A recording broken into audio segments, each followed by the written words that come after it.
It's 5 o'clock. And it's Crackerjack.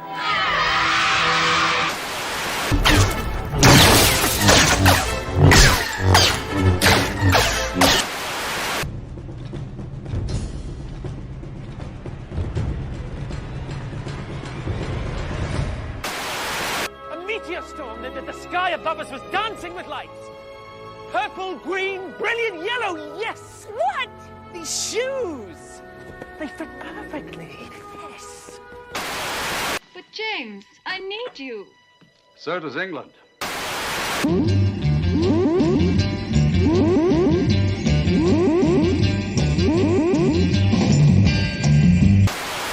There are worlds out there where the sky is burning, where the seas sleep and the rivers dream.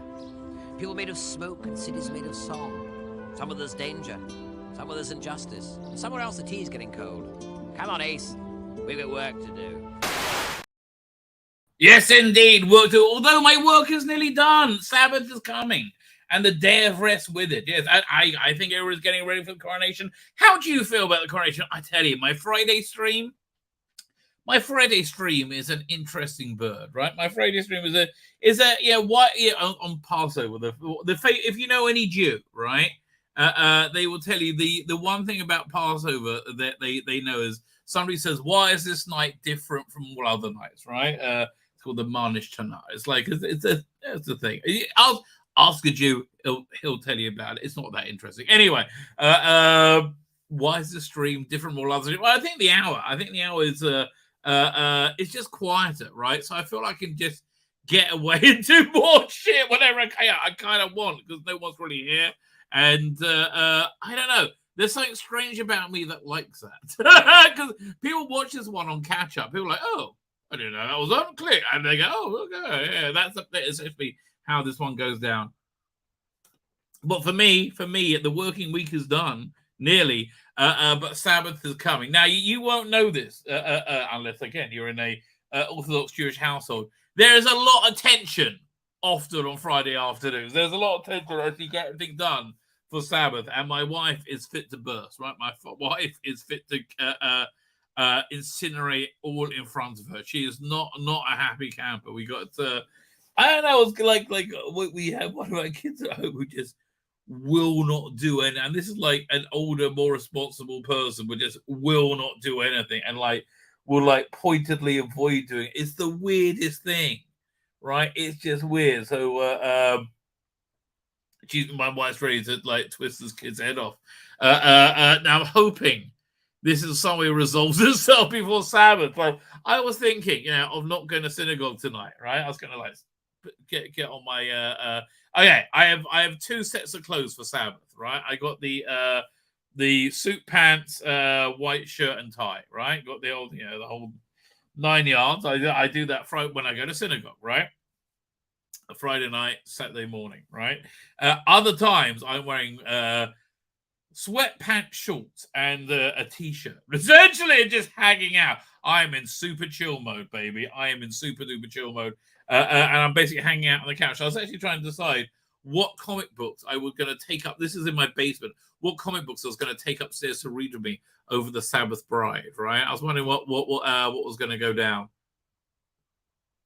I know, I'm feeling in a bit of a 2000 AD mode, right? I might, even though I really I really don't like Pat Mills anymore. Because he really came across as very Jeremy Corbyn. If Jeremy Corbyn's anti-Semitic, Pat Mills came off in the same way, right? Really, pointedly. I don't know. I was like, and you beforehand as well. It's weird.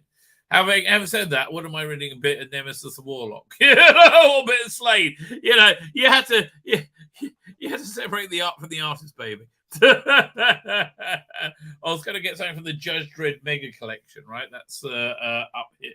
Yeah, this there at the top. It's very good. Look, it was such a nightmare getting them shipped over to Israel. I mean, I'm not even joking, mate. Oh my God, that was 3 years of pure hell. Well, I think more than that. It was 2 volumes. It was 4 volumes a month, I think, or 2 volumes a month, and it was how many? It was 108 Well, I can just turn around and look. It's like 60.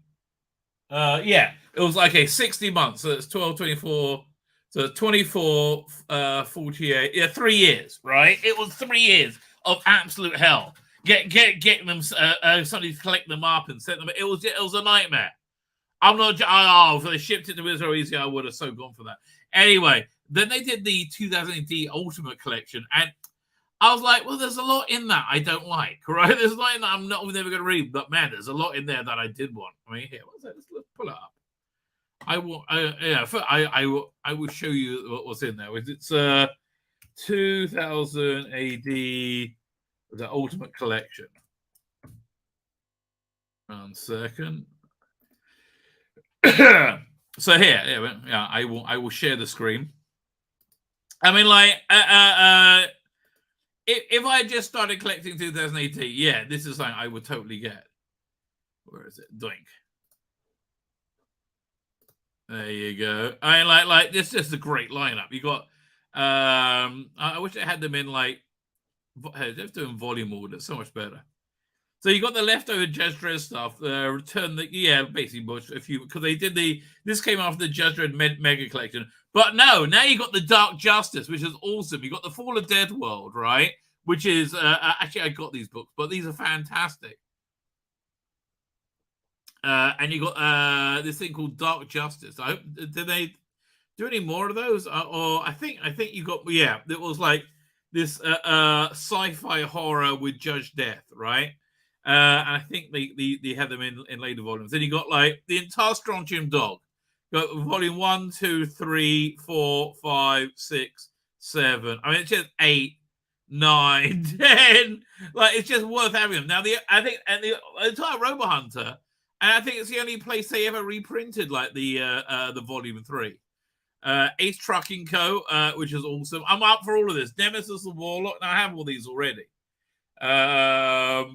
ABC Warriors, again, there's tons of volumes of them.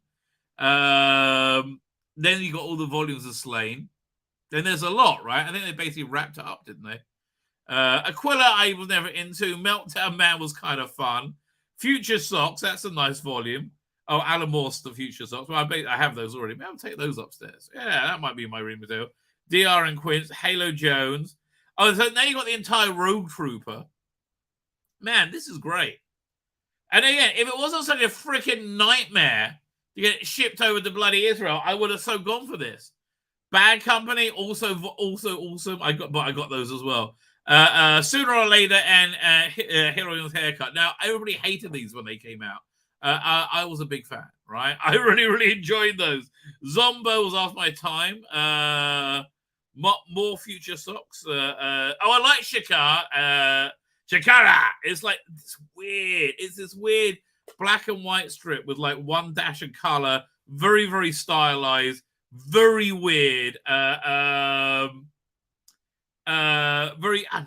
that you read it quickly. It's very sci-fi, right? It's about this. It's a real successor to Nemesis the Warlock. In that it's got like this again, it's very lovely distinctive black and white artwork. Don't read. They only had one volume of that. I'm surprised. I would have thought they'd have more. Kingdom never was a fan of. Invasion again.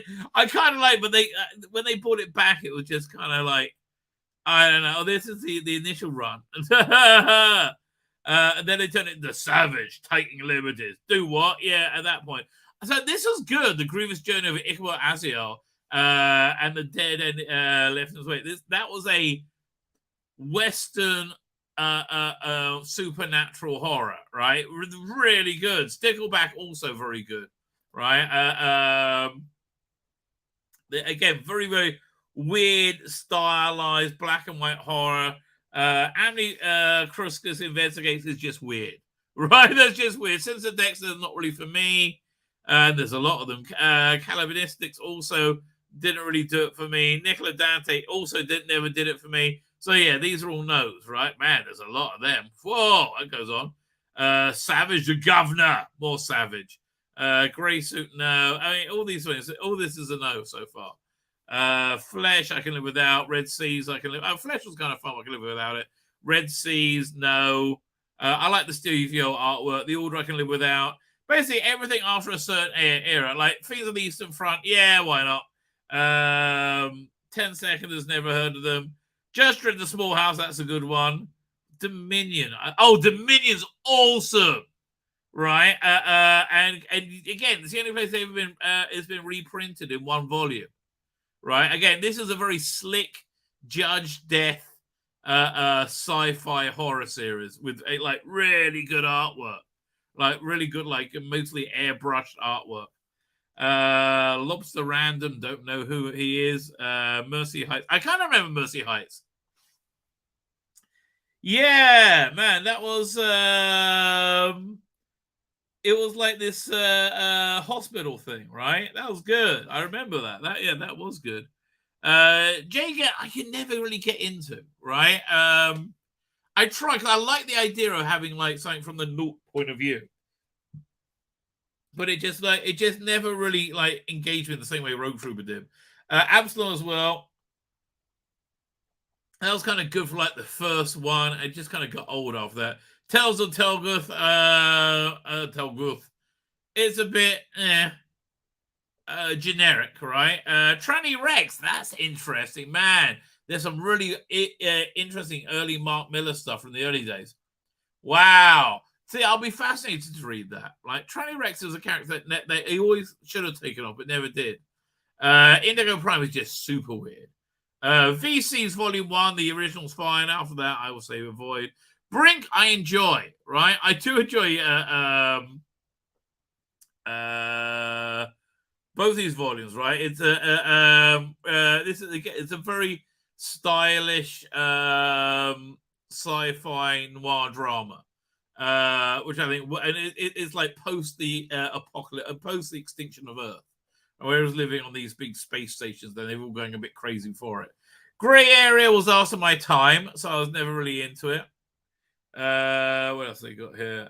Grey Area also no. Strontium Dog, more Strontium Dog. ABC Warriors, yeah, all this Strontium Dog. Volume 1, 2, yeah, all this is good. I'll take all of these. But now, Minimum Larkin Face gets his own volume.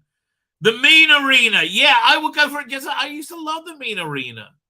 Right, this Mean Arena was like had reasonably good artwork. If on a good week you had Steve Dillon, right, had reasonably good artwork, and it was well, what was it? It was essentially like a rollerball sort of thing. It was like a Running Man, you know, where you had to where they had this like violent sport, right, that they had to partake in. By the way, can you anybody like, share, and subscribe wherever you may be? That would be fan dabby double dozy. What else we got? So Mean Arena was fun. Leviathan I've got, and Cradle Grave, yeah, all and Brass Sun. All these are interesting, weird sci-fi stuff, right? Returners, I don't know. Demon War is fun. He's a vampire that works for the Vatican in the Judge Dredd universe. Finn, I don't know. Black Hawk, I read early. I would read it as a curio. Roadbusters, again, a bit more Pat Mills. I kind of enjoy Roadbusters. More Rogue Trooper. What's Blunt? Don't know Blunt. Okay, more Robo Hunter. Samantha Slave, right? I never read any of that stuff. Yeah. Again, Fall of Dead World's fantastic. Senator Dexter. What else they got here? Age of the Wolf, I thought was reasonably shit. Return to Armageddon also I thought was reasonably shit. The Mean Team. What was the Mean Team? I can't remember the Mean Team. Again, it was another like extreme sport, Running Man sort of thing. Snow Tiger, Pax America, Kingdom Volume 3, Mayswell, Zenith, man. They even put Zenith in this thing. That's impressive. I'm amazed that they didn't have a big lawsuit with Grant Morrison over that. So yeah, if I lived in England, that is totally something I would totally do. Right? Absolutely, totally. Fine. Let's start. Should we get to the news? Let's get to the news. Doink. There we go. So yeah. So weird things are happening upstairs. As I said, my wife is making Sabbath, and I scared. I was going to take the week off going to synagogue tonight. Right, I was just going to hang out in my PJs, because there's all this politics. They're picking a new rabbi. I'm like, oh, I don't want to know. Leave me. Like people ask me who I'm voting for. I don't care. I don't think I'm voting. Leave me alone. And there's just general weirdness in the air. So I was going to stay home. It looks like there's more weirdness at home. So greatest news ever, but not the headline, right? Doctor Who confirms Series 14 currently unaffected by WGA strike. Yeah, because Rusty Davis was writing it all, right? So yeah, the simple answer there, I think. But the WGA strike is the greatest thing ever, right? It like all of a sudden, all this propaganda gets shut down. All these news shows get shut down. Weirdly, isn't that strange? Yeah, all these, but all the late night shut down. Oh, and you know what? It's not going to come back so quickly because writers have just found themselves to be outmoded by ChatGPT. ChatGPT could legitimately write better scripts, right? And especially in comic books. What you're going to tell me? I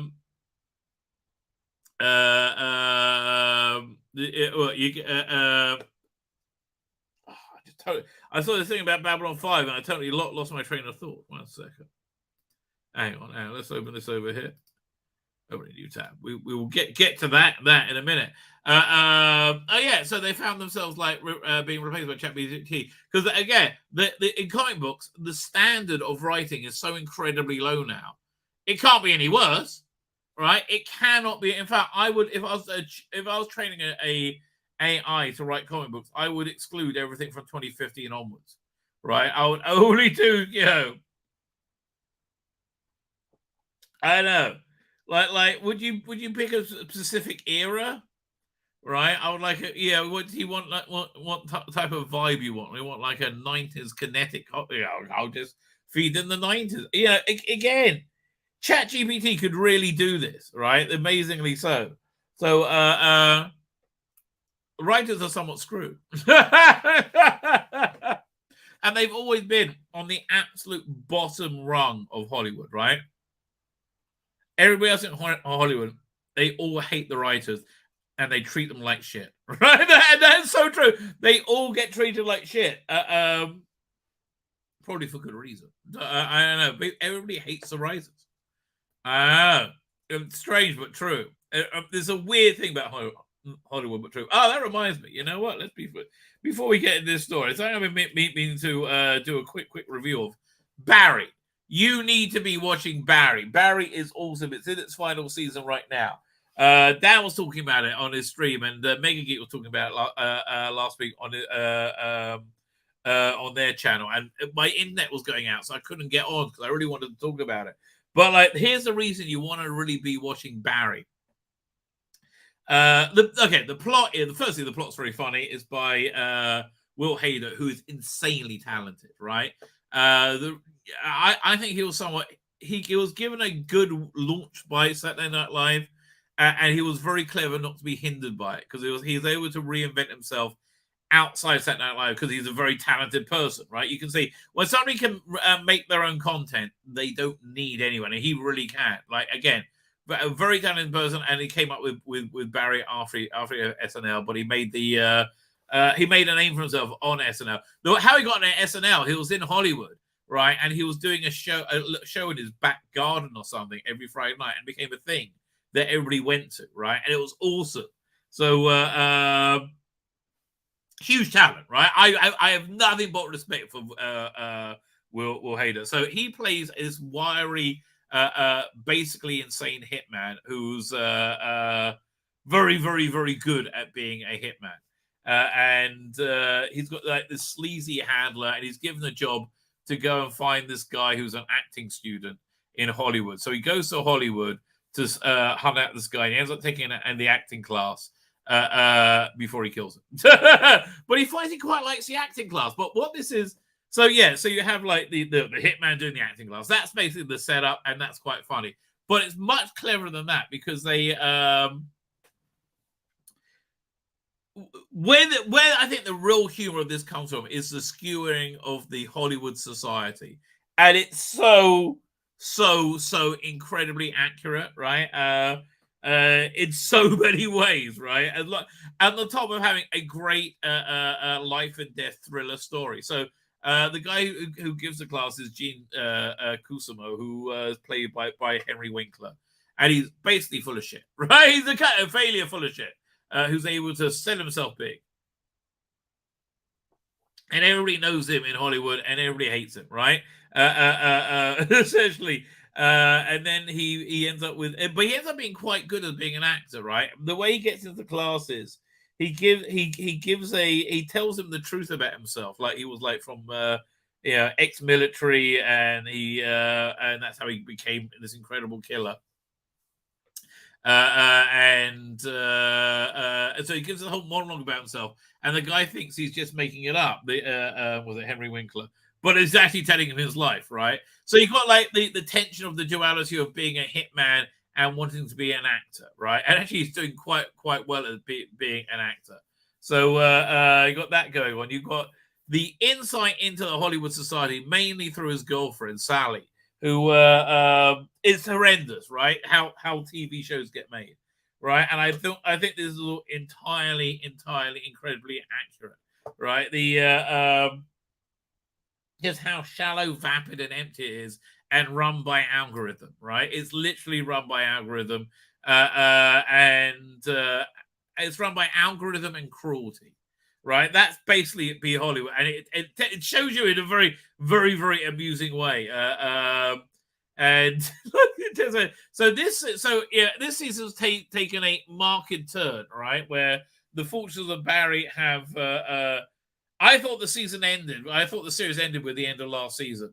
Apparently not, right? But it's it is much more horrific this season. But it's only got 2 more episodes to go.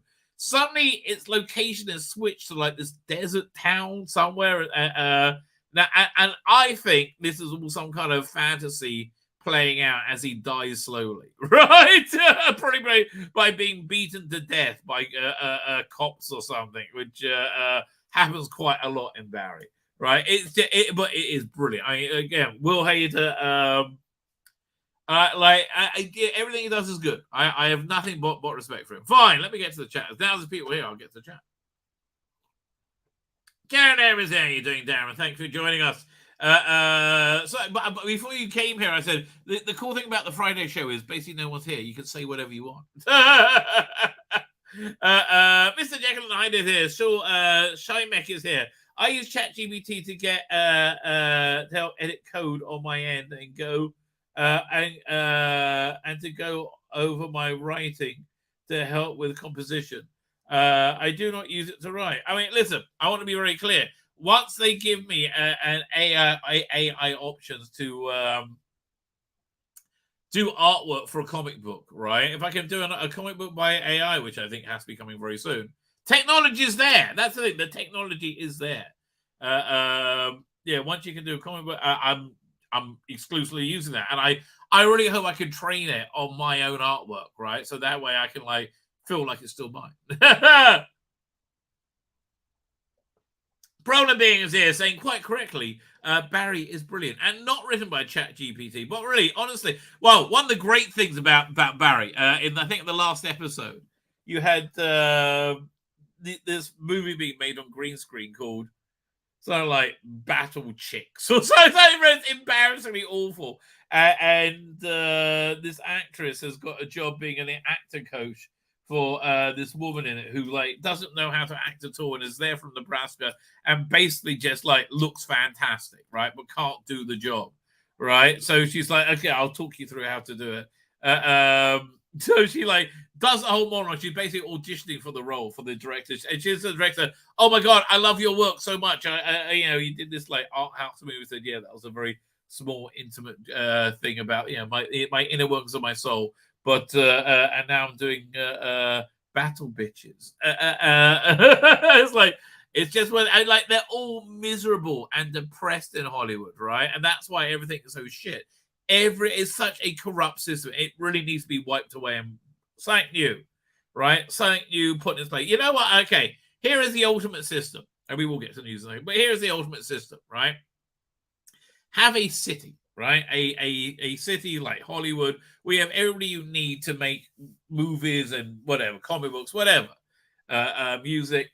And then if you're an artisan, you get accommodations and like they give you like city dollars, so you can buy food and accommodation, whatever you were earning, on the outside is basically what you're earning there, right?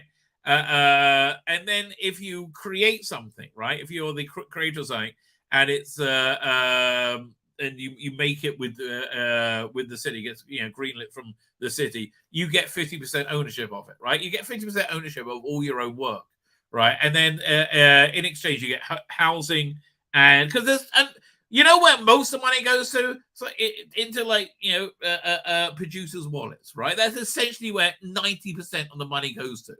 We could have a much more fair and more equitable system, right? So basically, and then the other part, as well as having housing and accommodation, you also agree to stuff in public, like you're going to do. If you're a musician, you'll go and do a street theater. You'll perform. That way, we have a lovely city to live in, right? A lovely city of like art and life, and it'll create all the media in the world. And it'll be a much happier media because everybody will be happier. And it's a capitalist and it's a socialist system. So that's what I would like to see happen, right? Basically along something along those lines. But Barry is brilliant, right? But I'll show you how sick Hollywood is. Oh, there is this lengthy fight with this little girl in I think the second season, and it's just brilliant. And when you see the making of how they did it, it's crazy, right? It's absolutely crazy. Took Yanisi, Return of the Jedi. I first time seeing it on big screen. Oh, I'm jealous. I wish I had it here. Sally Zadar says you love to hate her. That is true. Also, let me see if they have Return of the Jedi out here. It's they call it Hot Cinema, right? I keep trying to remember who bought the local cinema now. Hot Cinema. I just hope I'm not at a porn cinema, right? Guardians of the Galaxy, not really interested. Not really interested. I'll see that on Disney Plus in a few weeks. But no, don't look like they have Return of the Jedi here. Yeah, what's it? Bukulanot coming soon to the cinemas. We got the Race Walk Little Mermaid coming soon. Yay! Oh, thank God for that. Flash is coming on the 15th of June. I'm going to go watch that. I'm also going to go and see Indiana Jones twice in the cinema in 1 month. I am not going to go and see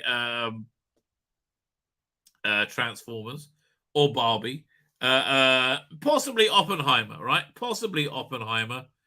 I have no idea what this movie is. These are all in Hebrew. I don't know. Look, if I don't recognize it, I don't really care. Blue Beetle, no.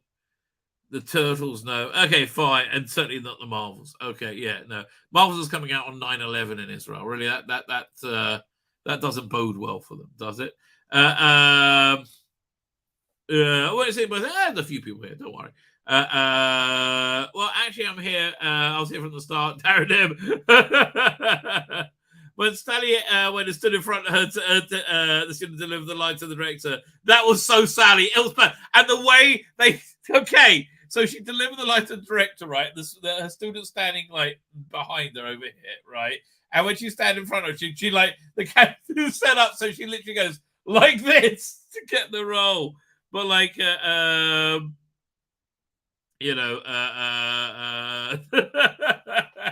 it was very funny. It was very funny. Oppenheimer and Dune.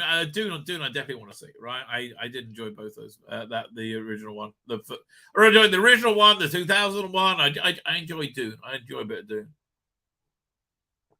Anyway, let's get back to news. Right, and again, it seems to be quiet upstairs now, which is good news for me. Right. Oh yeah, I forgot to tell you, a big break with edition. We are having dairy for Friday night. We very rarely have that. We wanted something different, so my husband made French onion soup. And I think we're having mashed potatoes and like herbed mashed potatoes and some kind of fish thing. I think my wife's making, and that sounds awfully nice, right? Like, you know, we very rarely have dairy, which I'm very happy about. Anyway, also what I'm happy about is the writer's strike, right? Because they are all screwed, mate. Don't think you're getting out at this time, right? Finally, producers have a reason to give the finger to the writers. While we've been getting some great updates on how things are looking for the new Doctor Who Shooty Gatwa and companion Millie Gibson and showrunner Rusty Davis, as the cameras roll on the new series of adventures, the very real-world reality kicked in this week has fans wondering and worrying. Now it's in the third day. The WGA AM, the armpit, AMPTP strike that's currently hitting film and television productions and making the world a better place. If it will impact the long-running production of the long-running series, issues a statement to Radio Times or a spokesman saying that Doctor Who is unaffected. But yeah, no, it's Rusty Davis writing it, right? Hi, Millie. How you doing there? See, if it wasn't for you, I wouldn't be happy about this era. But Millie, I'm very happy about the era. Oh, Millie, no, don't jiggle up and down. Oh, no, that's so wrong. Okay, I'm done. Go. Off you go. Thank you. You can come back soon. If you have that red fluorescent heels, that's good. Okay, we like that. No Disney Plus is involved with the production. The writers are British, along with Davis, that would fall under the Writers Guild of Great Britain, which is not a strike. Yeah, because they're shitting themselves. That said, the WGGB stands in solidarity with the Wugga, with the that's what they're all Wiggers. The WGA. I liked what's that movie? Team America: World of Peace, right? Where they call it the Film Actors Guild, right? So it's just an FAG.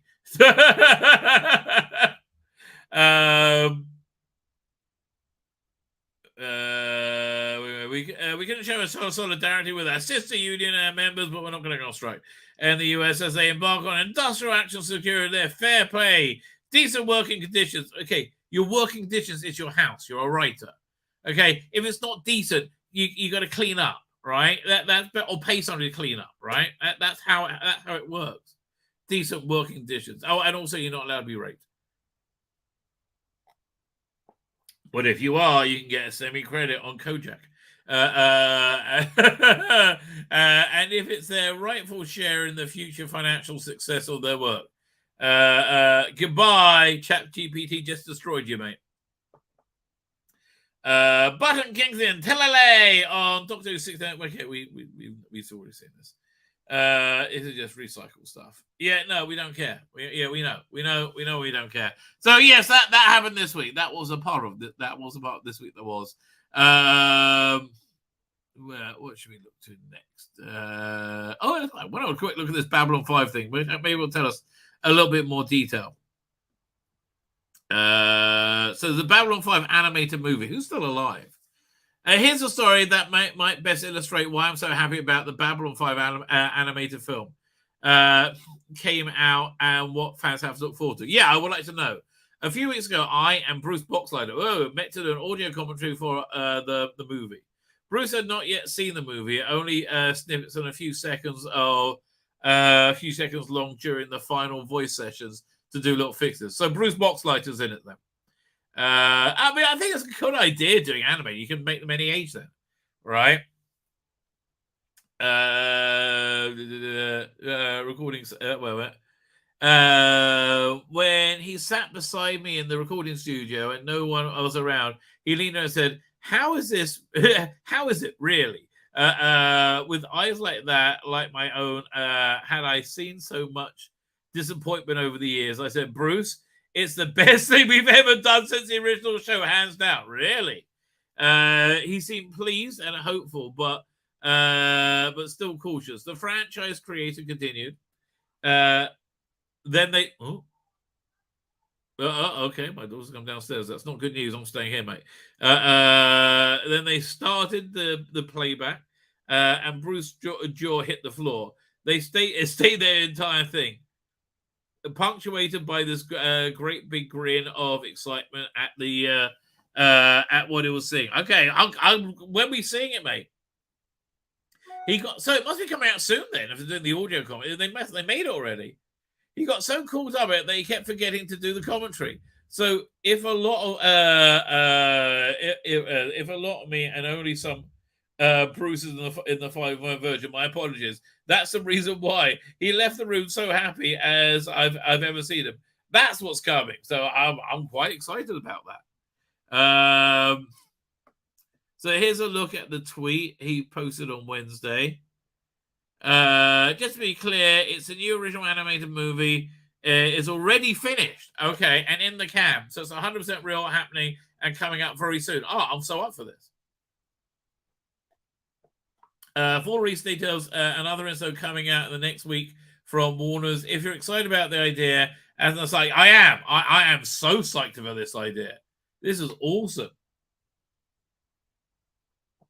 If you like about this, and if it does well, there will be more animated movies, maybe on a regular basis. Let the world and WB know that and crush whatever's trending. Yes, I'm ridiculously excited about the B5 hashtag B5 animated movie because it's the most B5 thing of anything we've done since the original show. Warner's was terrific, giving me freedom to write the story that I wanted. And the animation is phenomenal. It's fun, deep, emotional. On classic B5. Oh, I can't wait. I cannot wait. So yeah, first teaser on May 3rd. Man, that's really good news. I am genuinely excited about that. Okay, let's go over to let's look at this story over here from Screen Rant. Doctor Who hints Donna Nobel may not survive reuniting with the Doctor.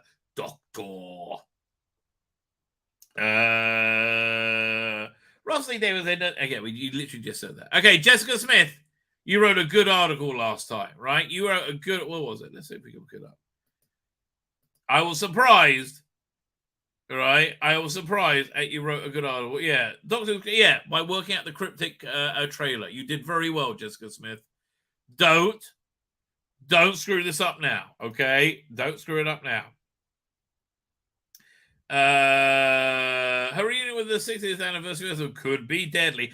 Okay, I'm going to say at the outset, I think not, right? Because the attitude Rusty Davis has with death with Doctor Who is you shouldn't do it, right? I mean, do you remember? And this all came out during the build up to Rose Tyler leaving, right? The big trailer was, "This is the day that I die," or that was they really built up they were going to kill her, and then the confidential after the first thing Rusty Davis say, "Well, of course we weren't going to kill her. No, it'll be too much of a bummer for Doctor Who."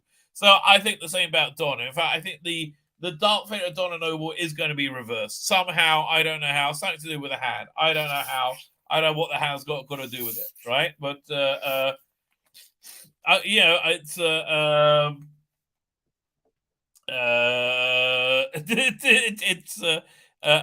got some connection. Okay. So again, they've done it for Doctor Who's 60th anniversary special, but it's been hinted Donna may not survive the reunion. Donna was first introduced during Tennant's reign, blah, blah, blah, blah, blah. Okay.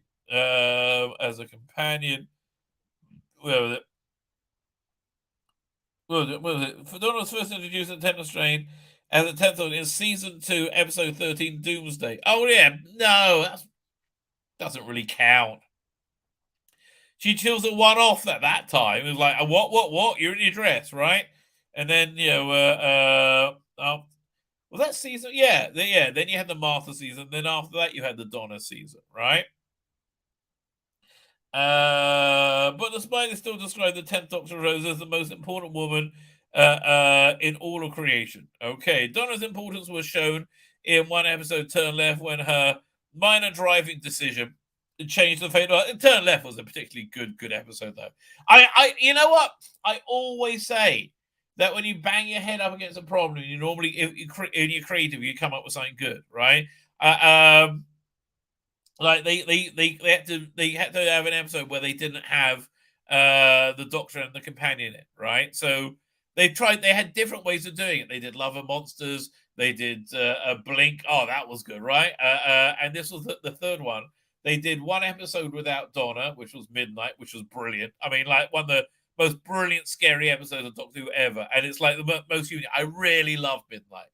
Genuinely terrifying episode. Great performances as well. I mean, just brilliant, right?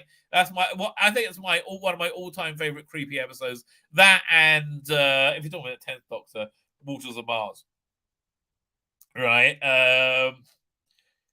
What was I talking about that? Yeah, and then they did Turn Left was an episode without the Doctor, right? I don't even think that was his hand, like dropping the sonic screwdriver from underneath the sheet that covered him over, right? Where we're up to.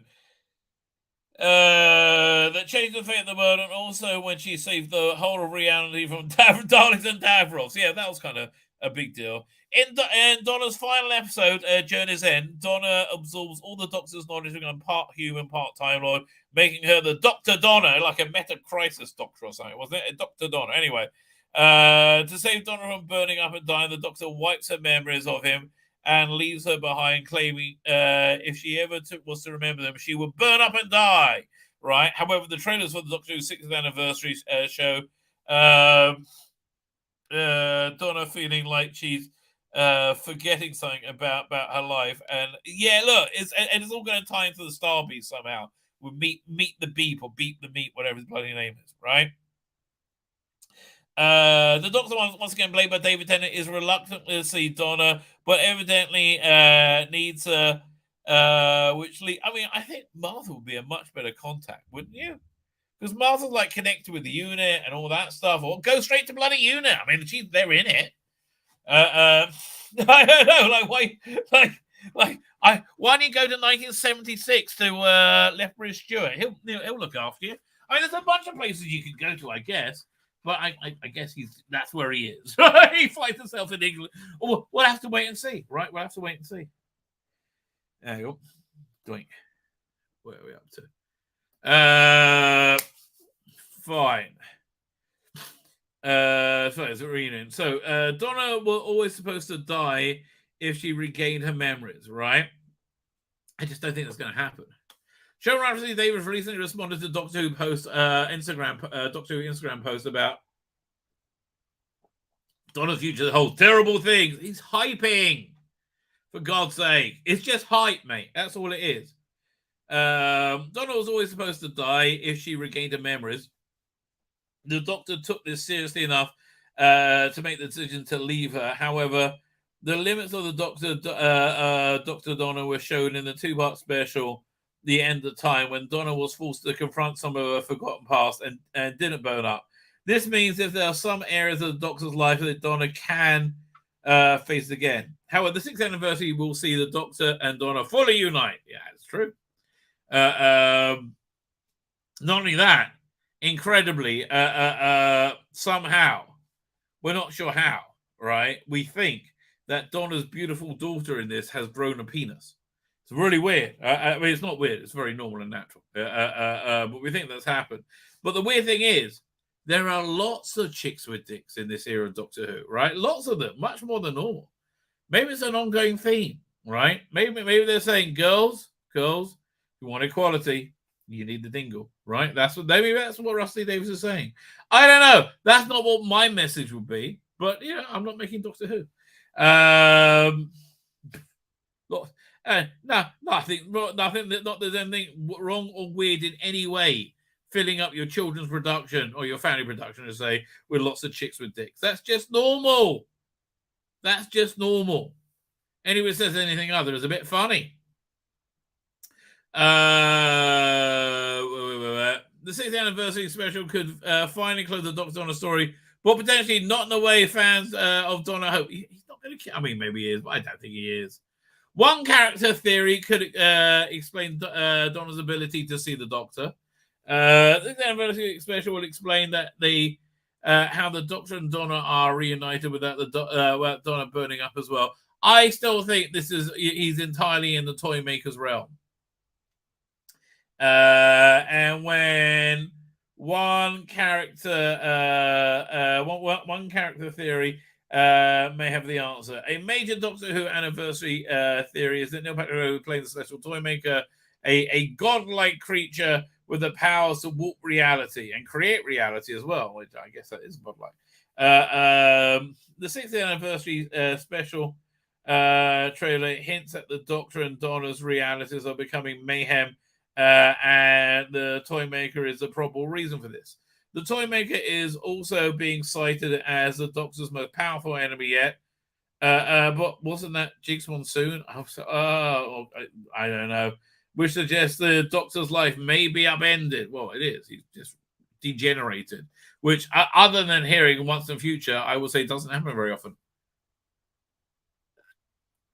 The Celestial Toymaker makes it possible for him to warp reality and allow Donna to remember the Doctor without dying. Donna was one of the Doctor's closest friends, so using Donna at the risk of death of remembering him could be a way for the Toymaker to taunt the Doctor. I will taunt you another time. Oh, he's taunting. Once this is though the Doctor, the Donna potentially regaining her memory and the Doctor, Donna's powers, it is highly possible Donna may not be able to survive when reality returns to the normal Doctor. I don't know. I just don't see that happening. Right? Genuinely, I do not see that happening at all. Right? It's I just find that unlikely. I genuinely, I just find that like highly unlikely. Like, it's too much of a downer. All right? It's too much of a downer. Let's have a look at the general news. Shall we? Got a bit of bounding in the comics. Doink. Oh, there's a bunch of stories I wanted to look at here. Here. Wait. Yeah, we'll start with this one. Where is this? By the way, yeah. I was just telling you this. This, you remember the movie Absolute Beginners? Right? Okay, this completely epitomizes me right now. Okay, going into Sabbath. Wait. I gotta be careful that I don't get copyright struck because it's a song. Yeah. Poor Dad. Sweetest bloke you'd ever want to meet, locked up with his middle age, thick as two. What is it? Something's happening, but I'm just gonna turn a blind eye. Yes! This is the art of husbandry. Something's happening, but I'm just going to turn a blind eye. I agree. If I see no evil, I ask no questions. One sec. Let me get to the chorus. Get those down to the kitchen and wash Can't them up. communicate with minds that are small. With some people, it's like talking. I love this movie. I can't believe it. It got memory holder away from nothing. To the wall, and the fellow who lives to battle another day, and I've really got no appetite. Okay, I want to get the chorus. What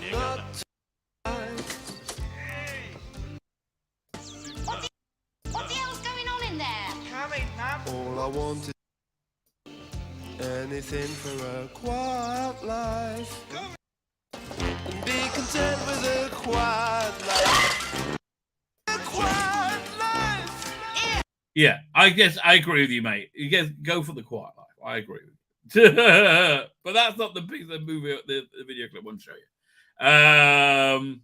No, I don't want to show you that. Here we go. Karney Shomron, and I am directing the next Star Wars film. Okay.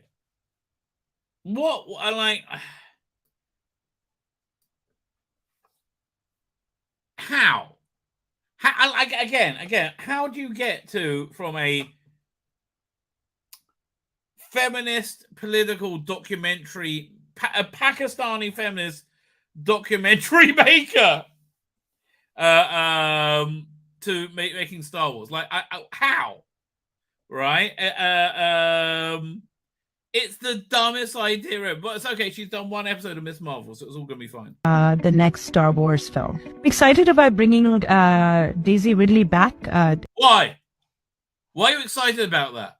No one is. No one's ever seen Star Wars is excited about this. No one is. Literally no one. Into the Star Wars galaxy. Even Daisy Ridley. She's like, I don't know why I'm here either. I don't know. I said I'd rather die. Okay, and then they clearly have photos of me. Galaxy, and in telling her story. And like, what is engaging about it in telling a story? What, you mean Luke Skywalker's story, right? There's like, oh yeah, let's replace Luke Skywalker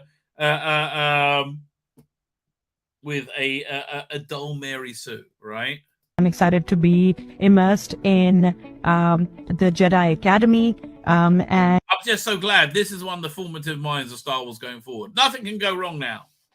And I think there is so much excitement around the new Jedi Order. No, there's not. There was until you turned up, right? There's not at all, right? I mean, it's no one's interested, right? Literally, no one's interested. Oh no! Oh wait, we need to have a bit of self-aggrandization. I've always kicked open doors that were previously closed. Okay. I've always kicked open doors that were previously closed. And I think my feeling is that there is a critical mass of women who have... Yes. What you're saying is true. What you're saying is true. But I don't think it's what you're saying, what you think you are. begun to move forward in places that were previously closed to them.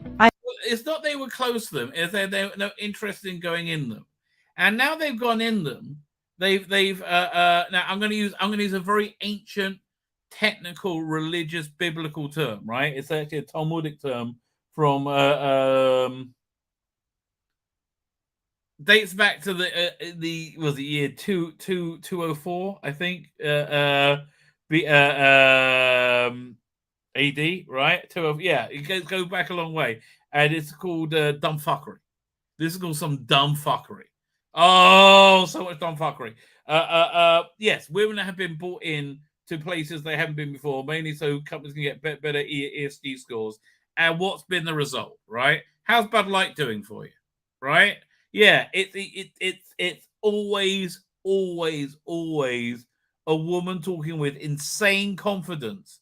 Like, I'm talking about the one from Bud Light, like talking with insane confidence, being wrong about the thing they're talking about, right? Again, I'm talking specifically about the Bud Light VP, who I believe was fired, right? Like, what is it that you like about Speed? What is it you like that this woman likes about Speed, or like the about what's it called again? Yeah, that was cliffhanger. The cliffhanger. What do you call it again? The serial cinema, right? What do you like about these boy adventures?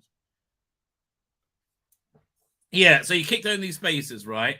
I've been a filmmaker and a storyteller for the last 20 years. Yeah, they've all been about lesbian, feminist, Pakistani tales of woe and oppression. I've been a filmmaker and a storyteller for the last 20 years. And a few years ago, I began to think about what I wanted to do. Miss Marvel. And so it came out that I really wanted to be paid, right? I really wanted to suckle at the teat of the massive Disney corporation.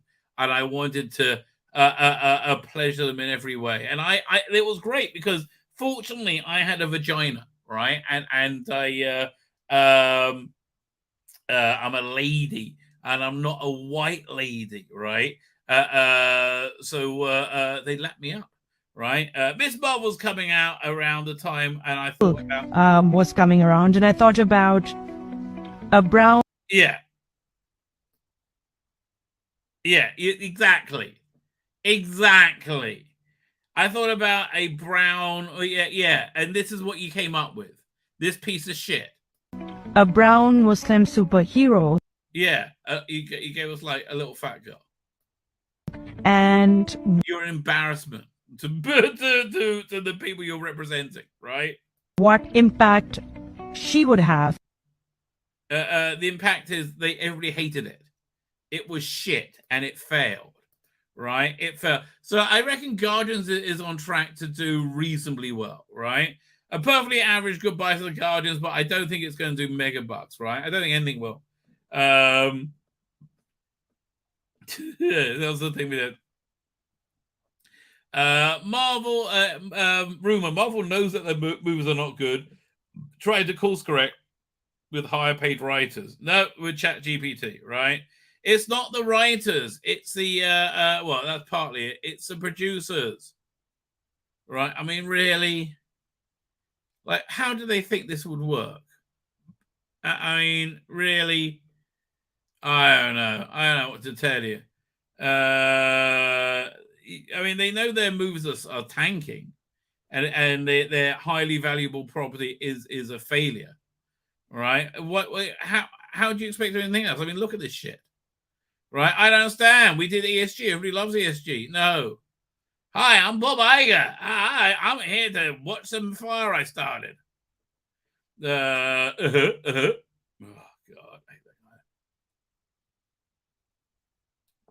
Letitia Wright is Suri in Marvel's Black Panther. Wakanda Forever. You know why I didn't recognize that? Because I didn't see Wakanda Forever. You know why I didn't see Wakanda Forever? Because nobody fucking saw Wakanda fucking Forever.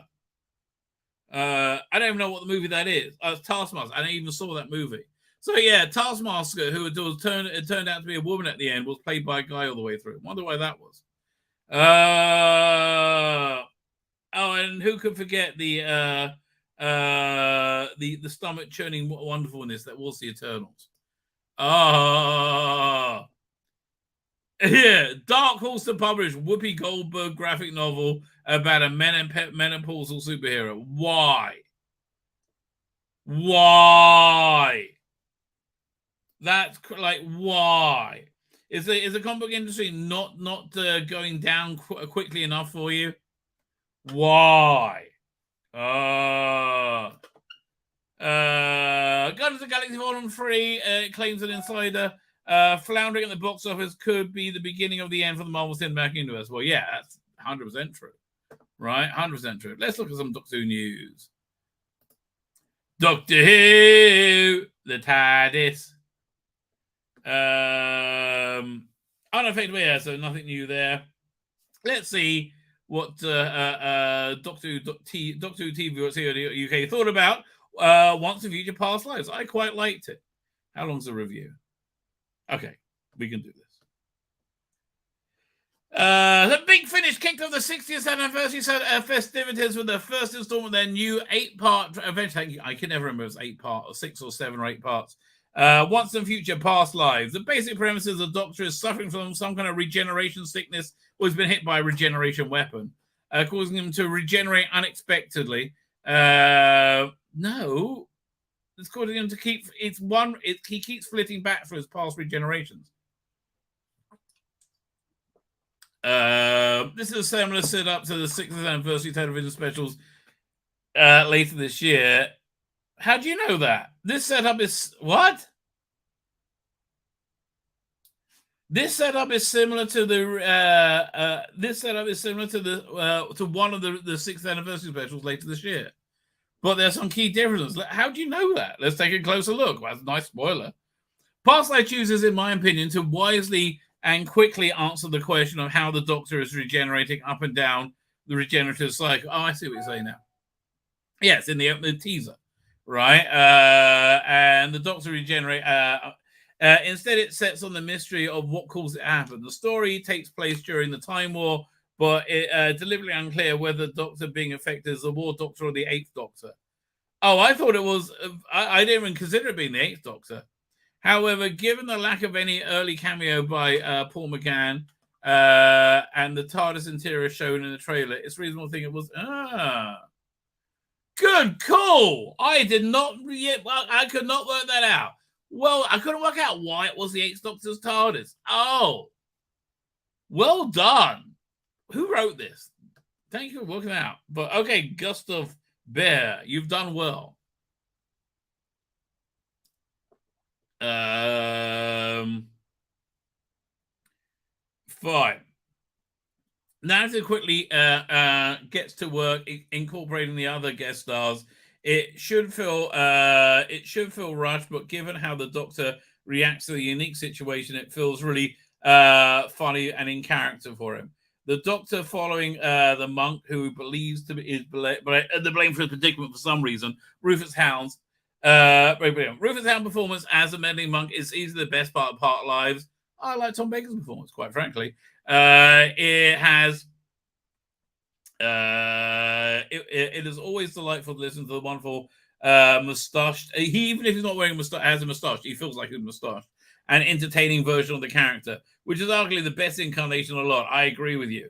When it was announced just how widely unique guest stars in this would feature, I was concerned that Mr. Hound would draw the short end of the stick. Thankfully, he doesn't. Well, he doesn't because he's a big presence. Okay, so do you like it or not? Fine. Can't be say the same for Sarah Jane Smith. Sadie Miller, Sarah Jane Smith. For a good chunk of the story, Sarah Jane Smith is superfluous. Yeah, she really is there for no reason, and it does break continuity a bit. And Arena with the Fourth Doctor. I wonder, is his clothes changing, or does he change his clothes in between? I don't know. So she's not utilized much and isn't really needed by the monk. I agree with you. Same cannot be said for you. Now, over the years, Big Finish have done wonderful wonders for Kate and Oscar, portraying them as strong, capable badasses rather than barely competent legacy of fandom insert characters. This continues in Past Lives. At first, I wondered how the two of them would fit into the degeneration plotline by Robert Valentine. But Robert Valentine manages to sew the narratives together using the monk as the catalyst. Yeah, I like Robert Valentine. I think he's normally knocks out the park.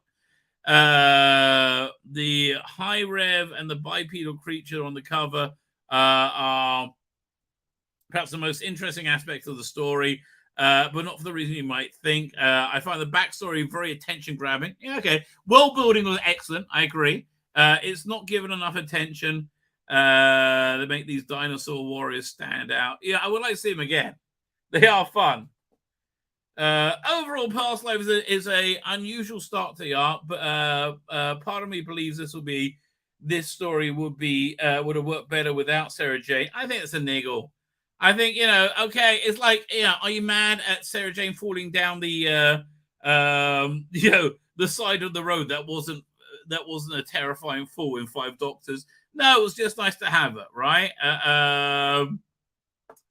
Yeah, I think, yeah, it was a very full script. I think they used it quite well. I think that's a bit of a niggle.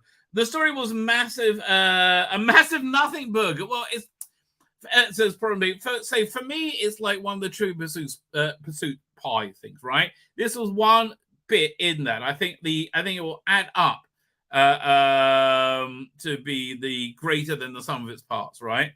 Oscar flies the TARDIS because she of course does, and then it ends. Look, I don't like Oscar, but I just found it fun. Tom Tate Baker's story about is about the fourth or fifth in a row that was awful. No, they've had. Okay, I can't stop and chat. I got to get ready for Sabbath. All right, but I'm really anything but says. Do I want to stop? There's been a lot of weak stories. Yeah, look, I'm the next box set for Tom Baker is the last one. Then I'm out, right? Because that wraps up the story arc, and I'm not even sure I'm buying that. Right, I'm about halfway through the second story in the current box set.